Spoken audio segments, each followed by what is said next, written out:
Good morning, everyone. It is I, gektek, the one, the only. I will be your streamer for this portion of your existence. I do hope it is a good one. I'm going to be trying something a little bit different today. A free-to-play game called Fighting Fantasy Classics.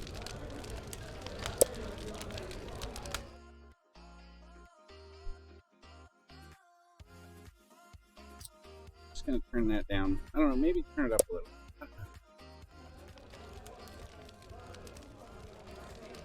See how that goes. Okay, so it's going to be me reading a bunch. And there's choices to be made, and we can discuss them if we'd like.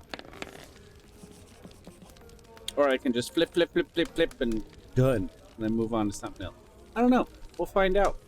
I've never played this. Always wanted to purchase my butt. Wait a minute. I thought it was free to play.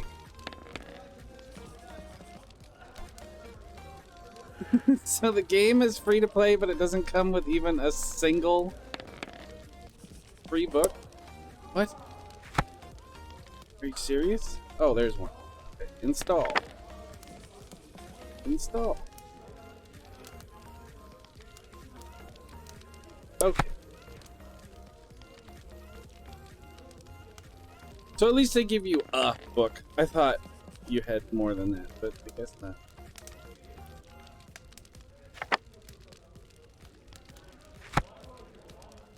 And away we go.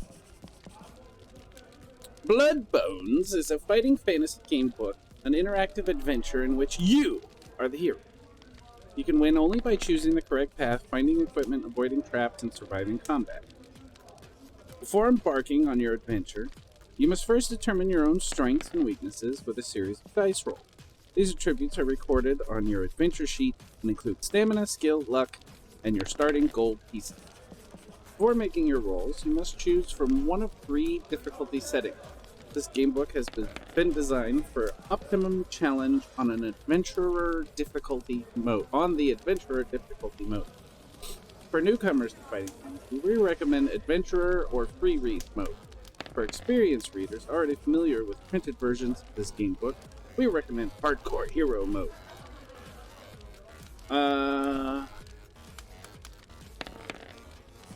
Play Blood Bones as it was intended. Your starting stamina and initial gold pieces are calculated by rolling 2d6 plus 12. Both your starting luck and skill scores are calculated by rolling 1d6 plus 6. You're also given unlimited bookmarks, which act like placing your fingers between pages. If you have beaten Blood Bones in Adventurer mode or have read the printed form of this gamebook before, test your courage in the Port Crab with the ultimate challenge. Your starting skill is calculated by rolling 1d6 plus 4, thus making you weaker. You also start the adventure with only 14 gold. Still receive unlimited bookmarks. Free read. Play Blood Bones like an old school cheater.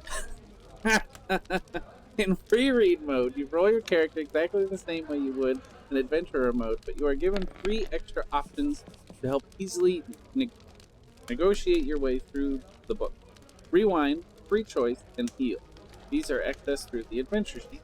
You may use all 3 of these buttons anytime during your adventure except during combat, when you may only use the heal button. Rewind button. You may move backwards to the previous page. If you take the wrong direction, you can now back up and choose another path. Free choice button. You can unlock all links on any page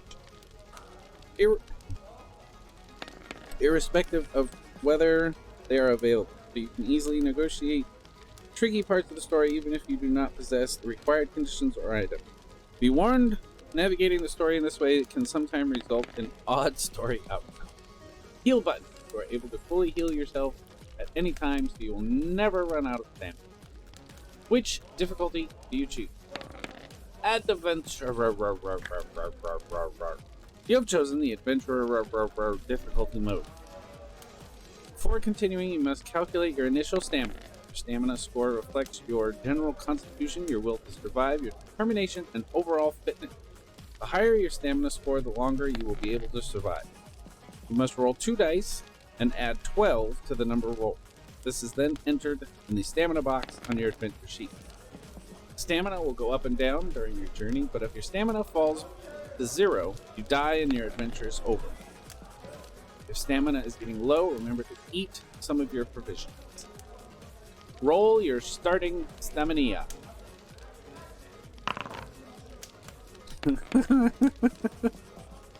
No, that was only slightly okay. It wasn't great. Okay. Now, skill. Your skill reflects your swordsmanship and general fighting expertise. The higher, the better. Your starting skill is determined by rolling 1 die and adding 6 to the number. This is then entered in the skill box on your adventure sheet. Your adventure sheet can be accessed at any time using the menu at the bottom of the screen. Except for right now, apparently.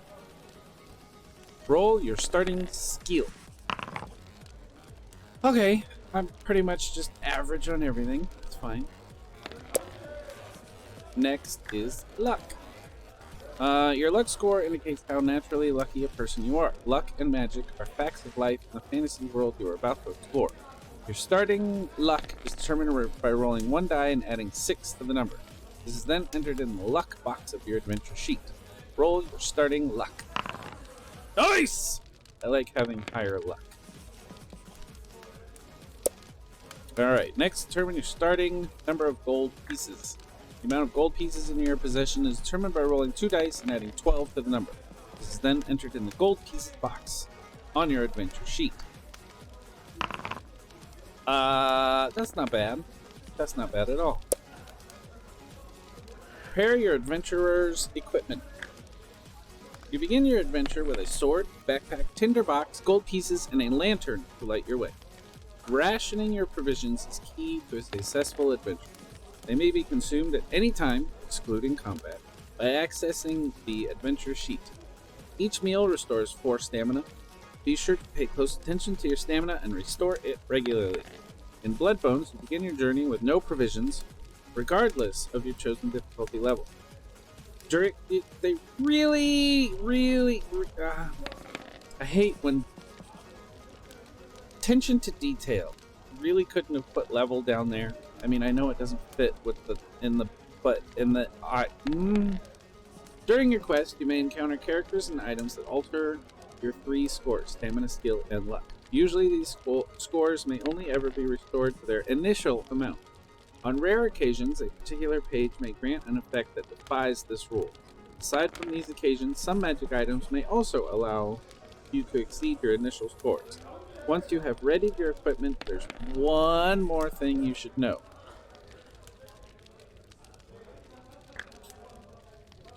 During the adventure, you will notice that hours will pass at key points, usually when you have been doing something for a considerable length of time. This is very important, as will become apparent as your adventure progresses. Try not to allow too many hours to pass. Onward to adventure. It'll start. No, I'm not doing voices. It all started 10 years ago when the evil pirate lord Cinnamon. My sin is an evil pirate lord.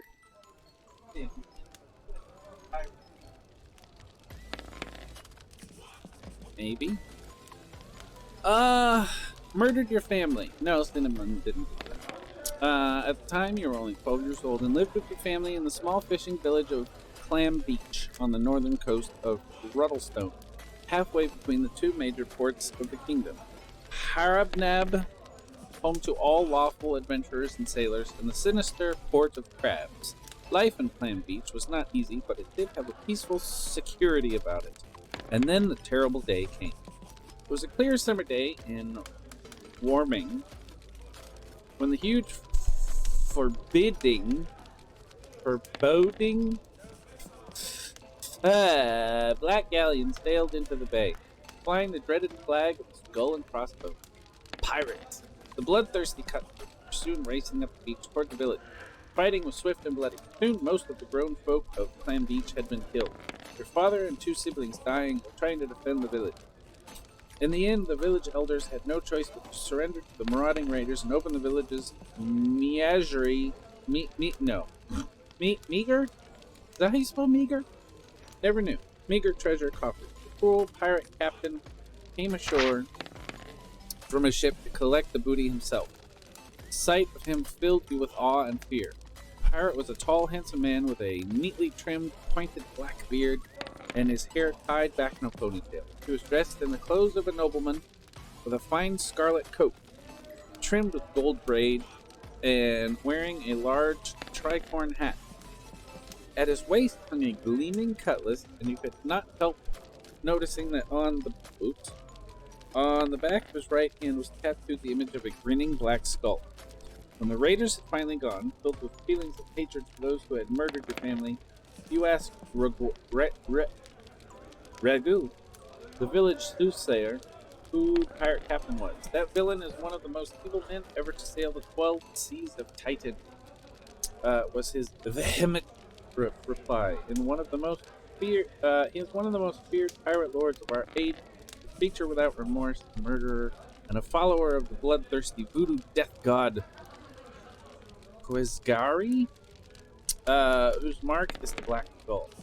He is Cinnabar, but because of terrible atrocities he commits, he is also known as Bloodbones. They said the title. From that moment, you vowed that one day you would have your revenge on the evil Cinnabar. Your mother became ill soon after that dreadful day, and 3 years later she died. On your 16th birthday, you left Clam Beach and made your way to Harabnab, gaining the position of cabin boy on a ship traveling to the distant continent of Alanzia. For the last 6 years, you have sailed all across the globe, but you never forgot the promise you made to yourself a decade ago. Over many voyages, you have tried to learn as much as you can about the rogue captain. You discovered that Cinnabar's galleon, the Virago, is frequently seen sailing in the waters around Nanpunu Bay, and that he has a hidden base somewhere close to the port of Crab. You also gleaned as much information as you could about the notorious city. And so, when you decided you were at last ready to confront your enemy and the chance of passage on a merchant ship sailing to the port of Crabs came up, you leapt at the opportunity. I think I missed a word. Vengeance, you are sure, will soon be yours. Port of Crabs is haven to every pirate, buccaneer, and freebooter who ply their trade off the coast of the kingdom of Ruddlestone in the old world. As you stand at the prow of the merchantman, looking toward the land, you can make out the ramshackle jumble of buildings of the infamous city and the outline of the old fort that stands above it like some ancient crumbling sentinel. The merchantman bumps against the stone jetty and you quickly disembark. Not only is the Port of Crabs one of the most dangerous cities in the old world, but a thick fog is starting to roll in from the sea. It is late afternoon on a chill day in the month of unlocking, and the docks are bustling with activity. Standing close to the quayside is a large old stone building which looks like it could withstand a battering from Hadana, god of the deep himself. Hanging over its sturdy oak doors, a faded sign declaring that this is the Jolly Roger. This seems as good a place as any to begin your search for Cinnabar, so you enter the inn. Da da da! The spacious bar inside the Jolly Roger is packed with all manner of scurvy-looking sailors and other lowlife. The landlord is as big as an ox and has a large anchor tattooed on one arm. No one takes any notice of you as you enter, so you approach the bar and order a tankard of ale costing 1 gold piece. Now wait a minute! I only have 20 of those. I did not agree to that. So if I suddenly have 19 now, I'm a little mad. You decide to question the landlord about Cinnabar first. Over your tankard of ale, you talk about the weather and the state of trade, and then draw the innkeeper onto the subject of the pirate you seek. I hear the Virago plies these waters. Say, I'm surprised we weren't attacked ourselves. Not anymore, it doesn't, the landlord replies. Have you not heard? Cinnabar has been dead for the last 6 months. What? Cinnabar dead? We've come all this way after years of harboring desires for revenge, only to find that the dread pirate lord has already passed from this world. You ask the landlord how he died. Have you not heard? I would have thought that everyone as far as the Diamond Isles would know by now. It all happened last hiding. You listen attentively as the innkeeper relates the tale. It appears the Cinnabar and his crew were emptying the hold of a galley sailing from Harabneb to Arkleton in distant Enaland. When the renowned bounty hunter Conan, I think, caught up them in his ship, the Fortune. Oh, suddenly we're just lost some brain cells. All because of one missing word. I'm pretty sure it's supposed to read, it appears the Cinnabar and his crew were emptying the hold of a galley sailing from Harabneb to Arkleton in distant Analand when the renowned bounty hunter Conan caught up to them in his ship, the Fortune. Come on, this game is all about reading, and it's not even edited. Oh. Unable to escape, Cinnabar and his men had to defend themselves against the crews of Galley and Conan. Fierce. I'm imagining.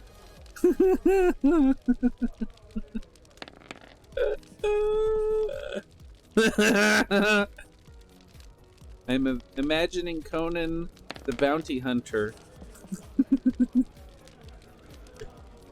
as a slightly pirate-dressed man, but a little bit more like proper, right? Like good guy kind of proper or something. I don't know. But he's very tall and redheaded. And he runs a talk show. Nice. Fierce fighting ensued with Cinnabar, eventually falling at Conan's hand, having suffered an incredible number of wounds, his body being lost at sea. With their leader killed, the surviving members of his crew fled aboard the Virago, returning to the Port of Crab. Soon after, Cinnabar's second-in-command, Meryl the Red, set off in the Virago amid terrible storms, reportedly to recover her captain's body. Many now believe that the pirate lord's galleon sank, as it has not been seen since, the landlord says, concluding his story. Thank him for his help, and in a bewildered daze, you make to leave the inn. You console yourself with the thought that at least the murderer of your family has at last been brought to justice. As you leave the Jolly Roger, you feel someone pulling on your jerkin. Turning around, you discover that an old drunk slumped at a table by himself is one trying to attract your attention. Again, with the single word on the second page. I mean, come on. Oh, it does not take much to edit that and just make it Just because he's dead doesn't mean he's at rest, murders the drunk. Curious about the drunk words, sit down opposite the old man and ask him what he means. Let's say you don't want to go believing everything you hear, but I know what's going on. Oh yes, old Dreg knows Cinnabar isn't really dead. See it coming back. The old man says in a harsh whisper. Intrigued, pressed Dreg to tell you more, but suddenly becomes serious and looks around the bar room uneasily. Good freaking God! If this keeps up, I'm done. I would rather smash my head against stupid game mechanic playing WoW than have to. It's just one word. One word. Come on. This is all about reading, and you have to have a flow in your reading. Oh. Not here. Meet me outside in 10 minutes. You nod in agreement and leave Jolly Roger. Oh, there's picture. Tendrils of fog are now swirling around the boats in the harbor and oozing along the streets of the town. When the 10 minutes are up, quickly return to the Jolly Roger and sneak down the side alley next to it. In the midst of the shadows at the end of the narrow alleyway, you can make out 3 figures standing over a 4th, cowering on the ground at their feet. Wasting no time, you draw your sword and dash toward them. Hearing your approach, the 3 pirates turn to face you. The burly characters are ugly, scarred rogues, and the biggest of them, who is easily wielding a heavy wooden club in one hand and holding a bullwhip in the other, looks as if he has some ogre blood in his lineage. At the pirate's feet lies Dreg, beaten, bruised, and only just conscious. He's the snooper, growls the half-orc. You're no match for us. By the time we've finished with you, you'll be feeding the shrimp. Or rather, the shrimps will be feeding on you. The other two pirates burst into chorus laughter at their companion's joke. Yeah, you're fish bait. Still laughing, the ruffians advance towards you. Apart from the half ogre, there's a well-built bearded man missing most of his teeth and a leaner rogue with two ugly red scars running down the right-hand side of his face. You may be about to engage in your first fighting fantasy battle. Would you like to know more about how combat works? Yeah, probably a good idea. When you begin a battle in Fighting Fantasy Classics, your adventure sheet will appear at the bottom of the screen, displaying your stamina, skill, and luck stats. Above this, the monster encounter sheet will appear, displaying the stamina and skill of your foe. Battles are resolved by rolling two six-sided dice written as 2d6 for both you and your enemy, and adding the results of the roll to your respective skill score. This is called the attack strength. Both sets of dice are rolled at the same time. Your dice are white and your opponent's dice are red. If your attack strength is higher, you have wounded your foe, causing 2 points of stamina damage. If the enemy's attack strength is higher, it has wounded you, causing 2 points of stamina damage. If both attack strength rolls are the same, you avoided each other's blows, resulting in a draw. After hitting your opponent or taking stamina damage, you may use luck to inflict a more serious wound on the creature or to minimize the effects of a wound you receive. To do this, select the luck button, which will roll two green-sided dice. If the number of rolls is equal to or less than your current luck score, you have been lucky. If the number of rolls is higher than your luck score, you've been unlucky. If you are attacking and you are lucky, you have inflicted a severe wound and the enemy loses an extra 2 points of stamina. If you are unlucky, the wound was a mere graze and the creature only loses 1 point of stamina. If you have been wounded and are lucky, you have managed to avoid the full damage of the blow and only lose 1 point of stamina. Conversely, if you have been unlucky, you have taken a more serious blow and lose an extra point of stamina. Your luck score decreases by 1 point each time you use luck during the battle.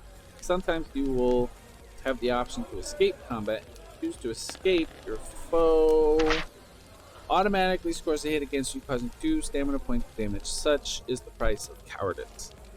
Battles will continue round by round until the stamina score of either you or your foe has been reduced to 0. If you come across more than one creature in an encounter, then once the first creature has been defeated, you will automatically begin another battle with the next. Excellent. Back to the situation at hand. How will you deal with the ruffian stepping menacingly toward you? Charge one of the pirates, turn to 357. If you want to stand firm and prepare to fight with rogues, turn to 74. Or try to escape by running back along the alleyway.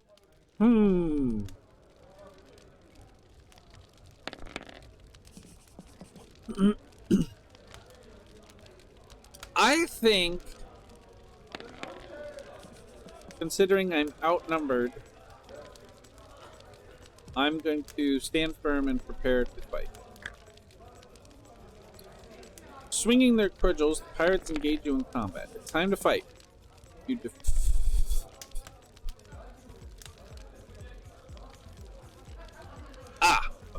Time to fight. Whoa.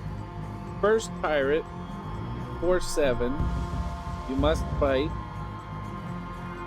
7, 9, 10. Okay.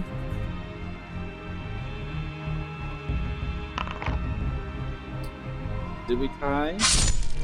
Oh, okay.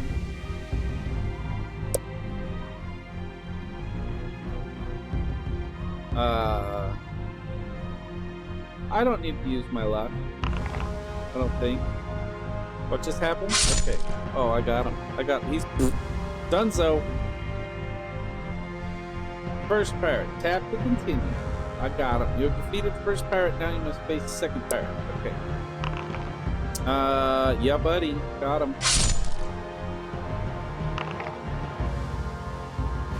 Nice. You are triumphant. Okay, you defeat these violent scoundrels. But that was only 2 of them. Weren't there 3? Half ogre steps forward to fight you. Will you face your opponent? If so, turn to 187. If you try to escape, I mean, Big Funny Giant, how's it going? Greetings, hello, hi, how are you? I mean, I'll face him. He's a big boy, but dropping his whip, the half ogre moves to attack you with his club. Ready to fight.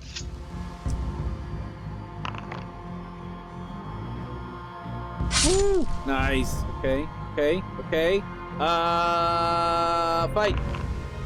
Nice. Spanked him. I did.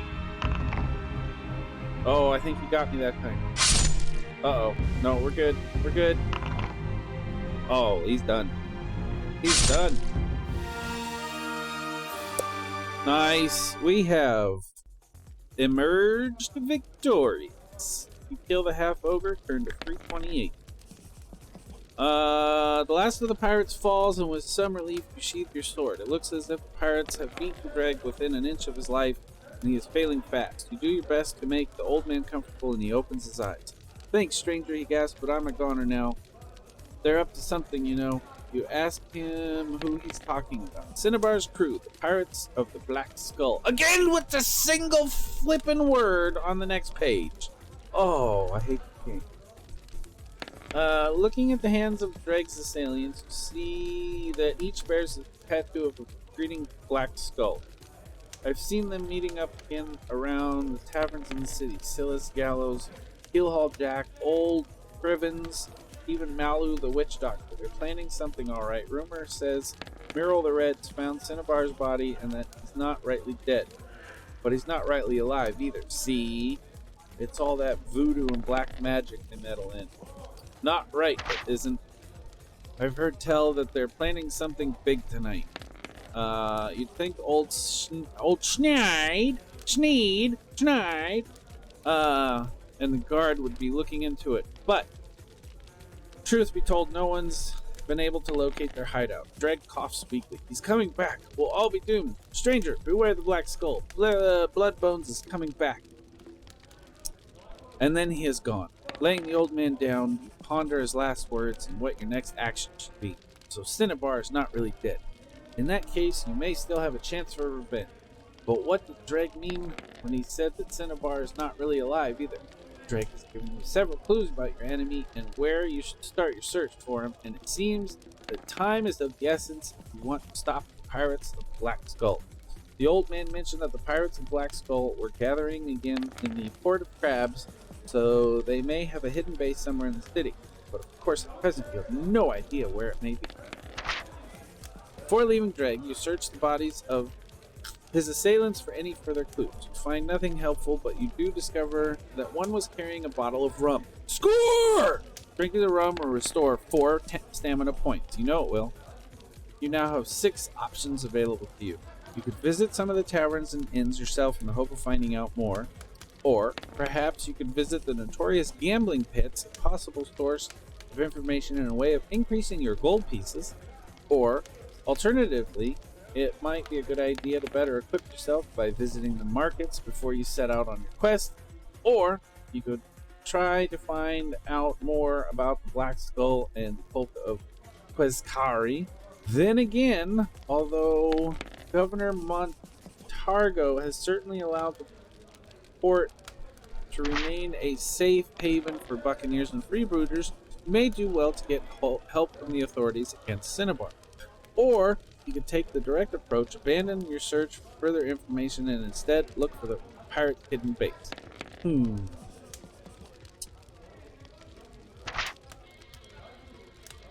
I think the smart move is equip myself.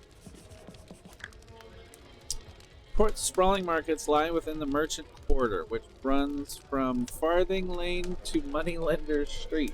You have 2 possible options. If you want to look for practical equipment around the markets, turn to 351. Or you can visit the Port of Crab's lively bazaar with its more exotic and expensive wares. Right now, I don't have much money, so we'll go to 351. Scouring the various stalls, you soon find a number of items that might be of use to you on your quest. You may buy any of the things on the list as long as you have enough money. I have currently no way to find out how much money I have, apparently.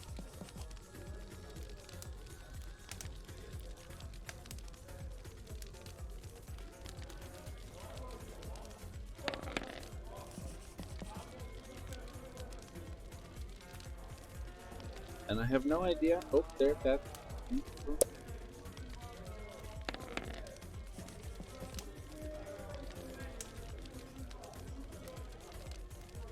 Huh. I have no idea how much gold I got.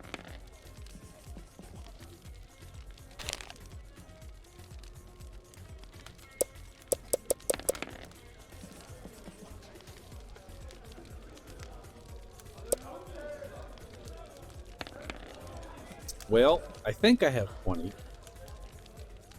Do I need rope? I mean, you always need rope. Extra provisions. No clue what that is. Cutlass. Throwing dagger. Flask of frog. Poison antidote. I think I'll get one of those. Trade 3 poison antidote for 4 gold pieces. Effective against toxins and venoms of many kinds. Want to buy this? Yes. Okay.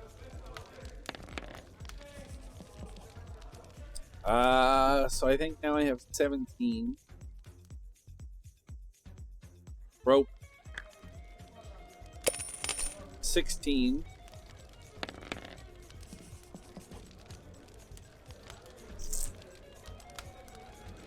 Uh,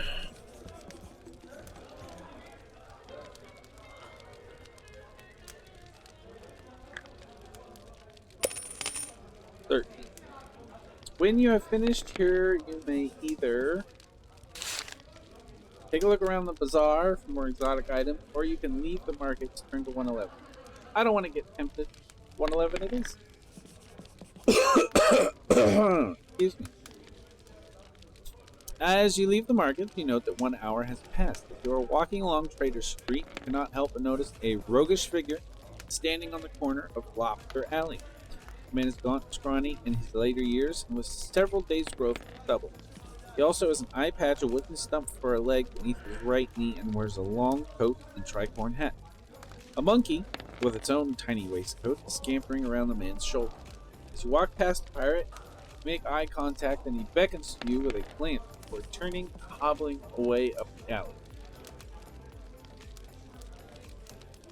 Yeah, I mean, why not? Follow a strange man down the alley. You are dead. Despite having a wooden leg, the old rogue moves quite quickly and disappears around the corner before you can catch up. As you are about to round the corner yourself, you suddenly start to have misgivings about your latest course of action.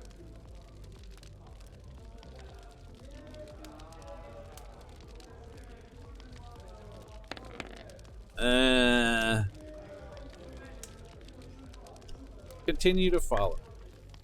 You turn the corner and find the old man standing in front of you. So nice of you to join us, laughed the pirate.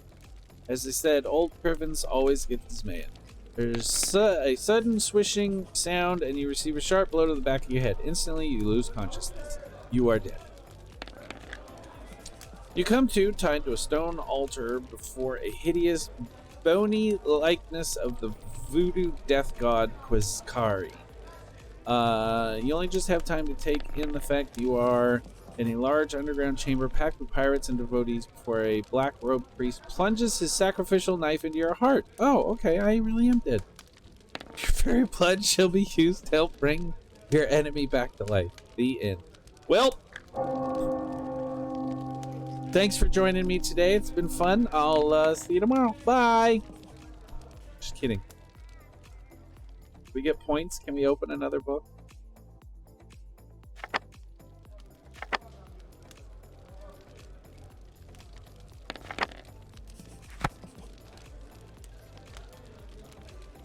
But in a fantasy adventurer, roll stamina. Yep, good. Roll skill. Yep, good. Roll luck. Yep, good. Roll gold. Yep, good. I think no. Onward to adventure. Blah blah blah beach. Killed the family. Bad people. More bad people. Seek revenge.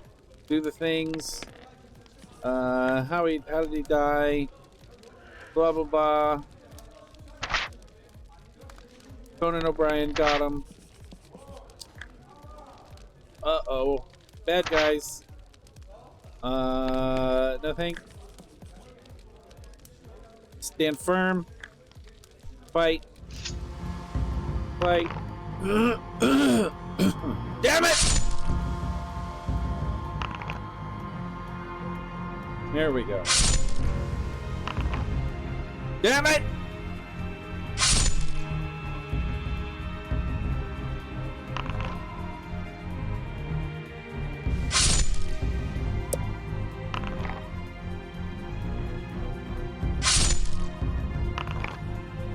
Damn it! But we got snake eyes. Doesn't that mean anything? Well, come on, game!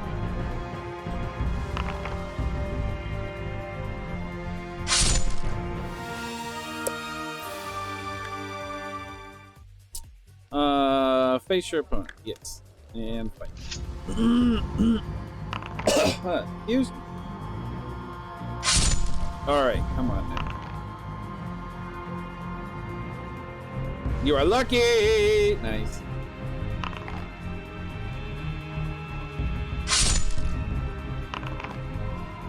What is it? It was cocked! It was cocked!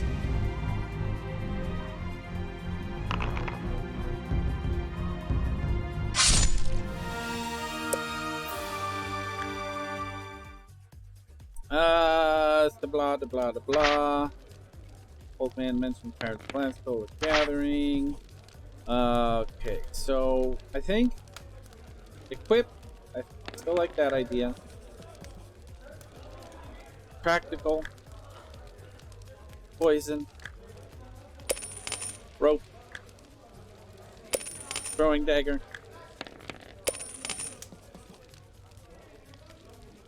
Leave the market. 1 hour's passed. Follow the man. Go on your way. Next time, remind me to use bookmark. Shadow King! Right? Ignoring the pirate, you leave the markets of the Port of Crab. You're definitely drawing attention to yourself, though, which may have detrimental effects later on. Okay. Choosing a location you haven't already visited, where do you want to go now in your search for information? 1 hour have passed since your search began. Taverns and inns, notorious gambling pits, temple quarter, governor. If you're done looking for information, I have some idea where they might be hiding. You can start looking for the pirates' fate. Okay. Taverns and inns. You visit many of the seediest drinking establishments in the city. Cat and Cockroach, Anger's Mutiny, and the Barnacle Tavern. However, your inquiries and investigations attract the attentions of those whose interests you do not want to arouse. Having just left yet another smoky bar room, you suddenly find yourself confronted by a group of pirates and black-robed devotees. I should have had the extra provisions. Darn it.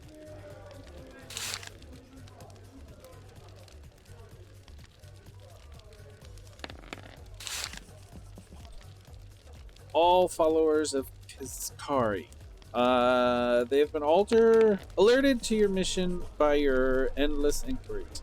Realizing the danger you are in from Cinnabar's cronies, you run for it, as there are far too many for you to fight by yourself. Well, you are lucky. Barely. Somehow you managed to evade capture by running through the alleyways and back streets of the port. 1 hour passed. Alright, Gambling pits. Do I want it? No. Temple quarter. With the threat of a voodoo cult springing up in the city, you decide you have a valid reason for going right to the top and getting the help of the overpriest himself. The overpriest holds court within the most magnificent temple in the city, the Grand Temple of Vinar. Entering the pillared marble hall leading into the temple, you join the queue of hopeful petitioners who would seek an audience with His Excellency, the primate of the God of Pride. At last, it is you who stands before the pulpit, next to the doors leading to the overpriest's inner sanctum. A pasty-looking priest stares down at you with barely suppressed contempt. I'm sorry, but His Excellency is otherwise engaged in the ritual of the 6th hour at this time, says the underling. He will not be able to leave now. Come back again tomorrow. 2 armed priests wearing ceremonial armor, crossed their halberd in front of you. You plead with the cleric, but nothing will change his mind, not even the mention of voodoo. There's no way you will be granted access to the overpriest. As you are turning to leave, the priest calls out in a patronizing tone, Wouldn't you care to make an offering to Vinar?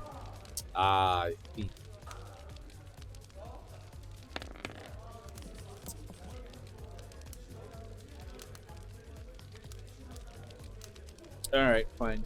I'll play by their rules. Oh, I don't like this.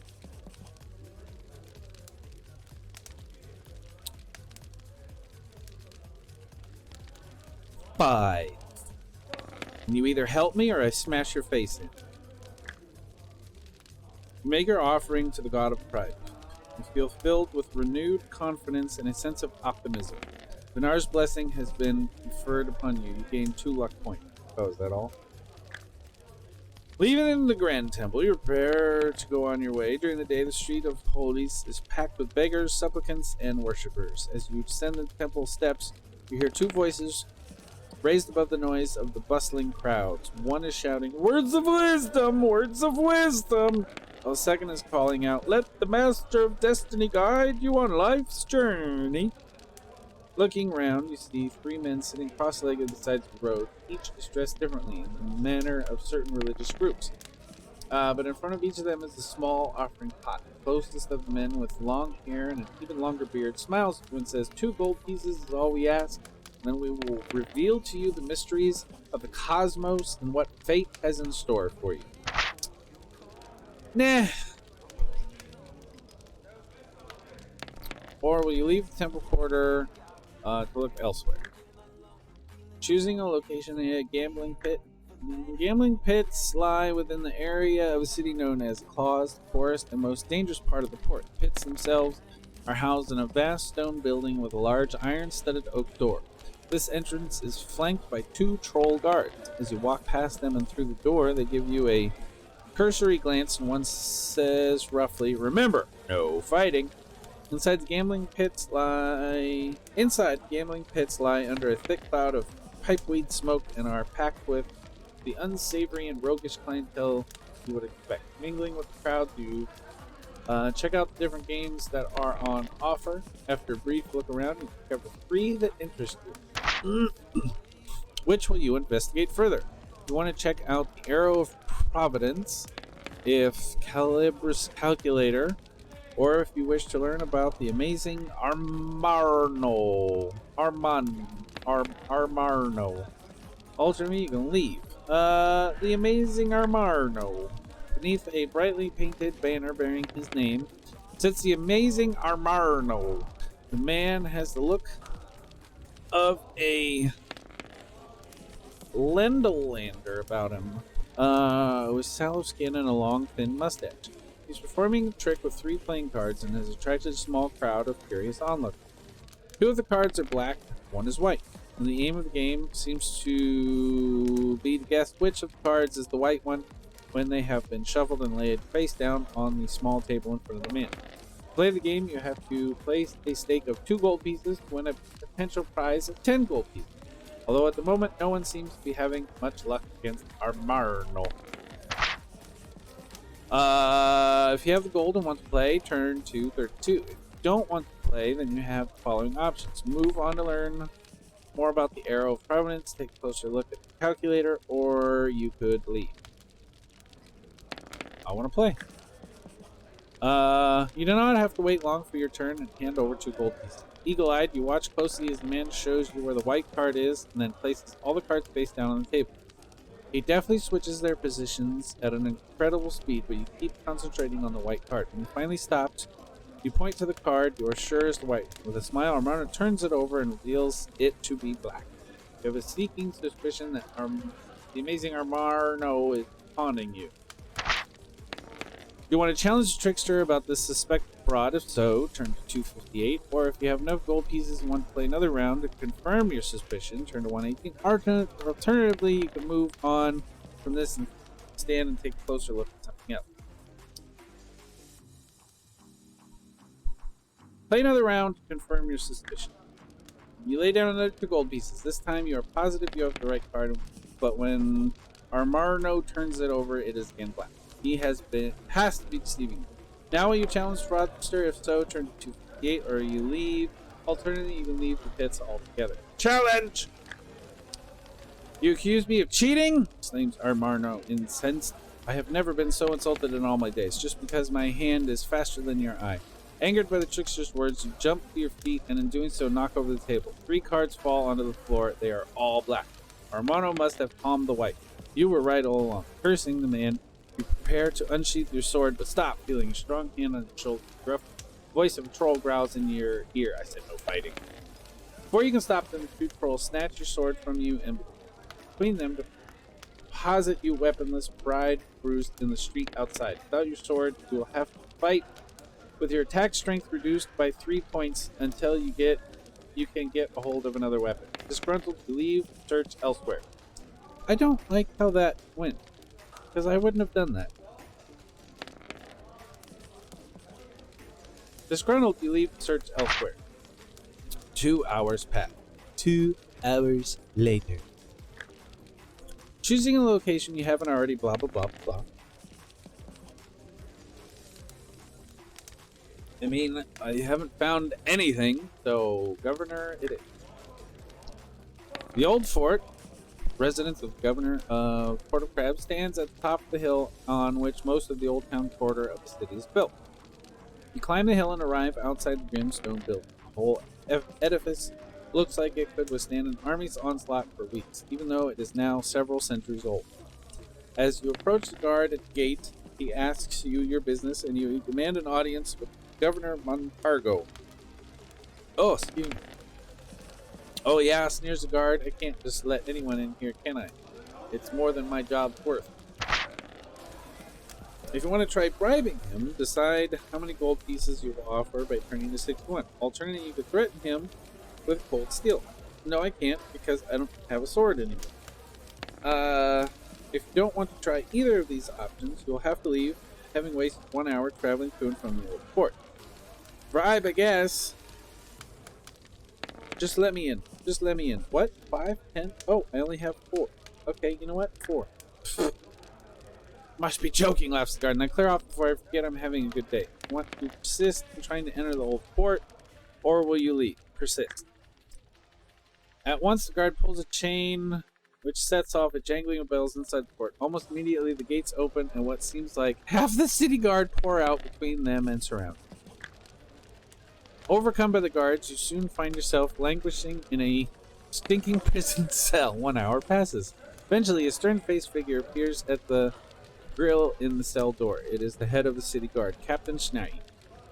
Enjoying your stay? He says with a mocking sneer. Well, let's say 10 gold pieces and you can go on your way. Will you pay the sadistic captain the bribe, if you can afford to? No, because I can't. Or will you wait and attempt to get out by yourself when the coast is clear? Only choice I have. Have it your way, Snide declares before leaving. Nobody comes to your cell that night to... you do not have an opportunity to bluff your way out of this predicament, and the door is far too sturdy to break down. By the time you do get out of this dungeon, you will be far too late to stop the pirates of Black Skull. The end. Honestly, I'm done. I'm done with this. That was fun. We tried some things. That was interesting. I am not interested in playing anymore. Why? Because the thing that turned the tide of that story was a decision that I didn't make. I went into the gambling pits knowing, okay, no fighting in the gambling pits. Fine, I had already decided no matter what happens, I'm not fighting because I don't want to lose my equipment. And then the very next scene, it's like, you decide to pull out your sword. Well, no, I didn't. You did. So you ruined the story for me, not me. So, whatever. I'm done. That was dumb. I tried. Thanks for watching the fighting fantasy portion of the stream. That's done now, and I'm going back to playing WoW. How disappointing! I had really been excited to play those, too. Oh, that's so disappointing. Do we have anybody that wants to play golf? Is anybody here that wants to play golf with friends? If there's like 3 people, then we'll switch to that. Otherwise, I'm just going to play some World of Warcraft for a while. I'm sorry, that is so disappointing. I really wanted to play that today, but if it's just going to keep making decisions for me, then I'm not really interested. Work lurk, that's fine. Work lurk away. People got to get used to me streaming again, so I wasn't really expecting too many people to be here. That's okay. World of Warcraft is fun.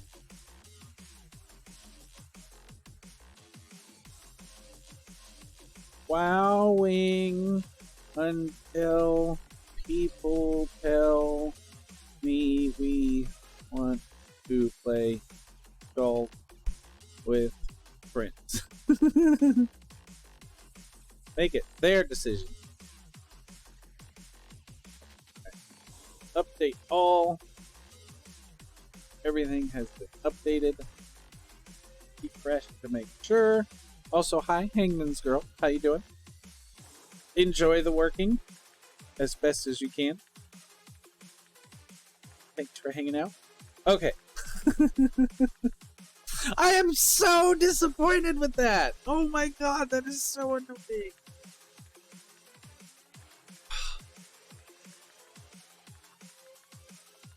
I remember that happening in Choose Your Own Adventure books too, though, back in the day.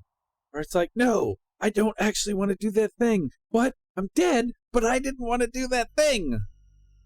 Urgh! So frustrating.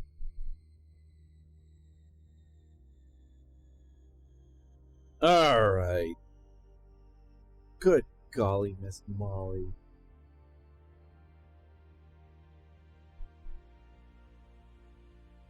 Oh, that's so frustrating.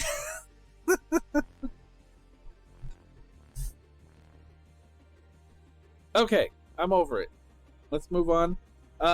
We got the new category. We got the new game. The game is starting. The game is going to be loaded in the background. There it is right now. Switch over to that character. I am going to say thank you, not you too, for that wonderful host. Did you know that they're getting rid of hosting? They have gotten rid of like everything else. I don't even like, what's the point of a raid anymore? I think you can still do that, but yeah, they don't. No hosting. It's gone. It's going bye-bye. October 3rd, I think it said. Anyway, on that note, I'm going to step away for a really, really short stretch break. I need to refill my coffee and do some stuff. But I'll be right back. I'm sorry the Fighting Fantasy didn't work out. I'm disappointed too. I'll see you soon. Thanks for watching.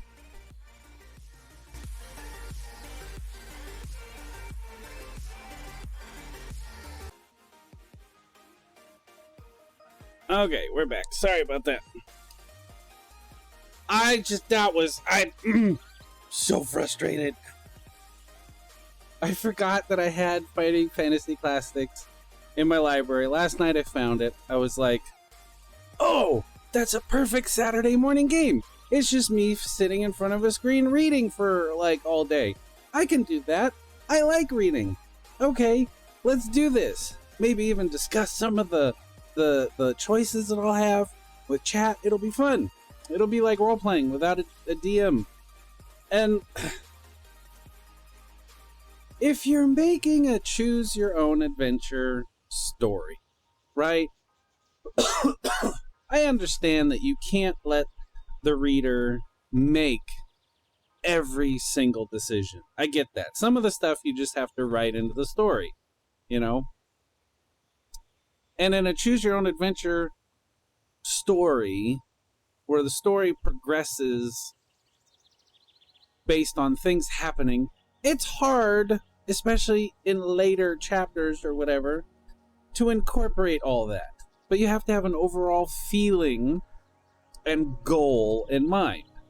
And you lead the reader down that path, right? I'm not an expert, but this seems like it should be common sense. If you put okay, so in this example, I was entering the gambling pits. That's a place that I know is going to be heavily policed, right? Whether it's by a gang or a local law enforcement or something, it's going to be policed by whoever is running it. I know this. That's, again, common knowledge to any fantasy story. As I'm walking in, I am told by the large, scary troll guard, "Remember, no fighting." I'm like, "Yes, Mr. Large, Scary Troll Man, I will remember that. No fighting." So I made the internal decision that if I was given the choice in the gambling pit to fight or not to fight, I was already planning on choosing the not to fight option. So we get in there, right? And I find out the game master is cheating everybody, right? Because he's cheating. So I call him on it. The game, the story, decided that I drew my sword and was about to attack him. I didn't get to decide that. I already knew, as the reader, that was going to be bad. So I, like I said, was consciously making the decision not to fight.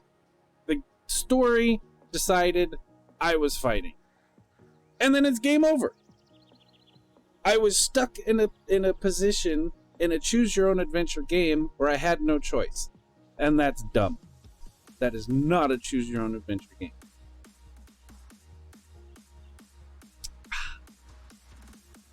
Okay, that rant is over.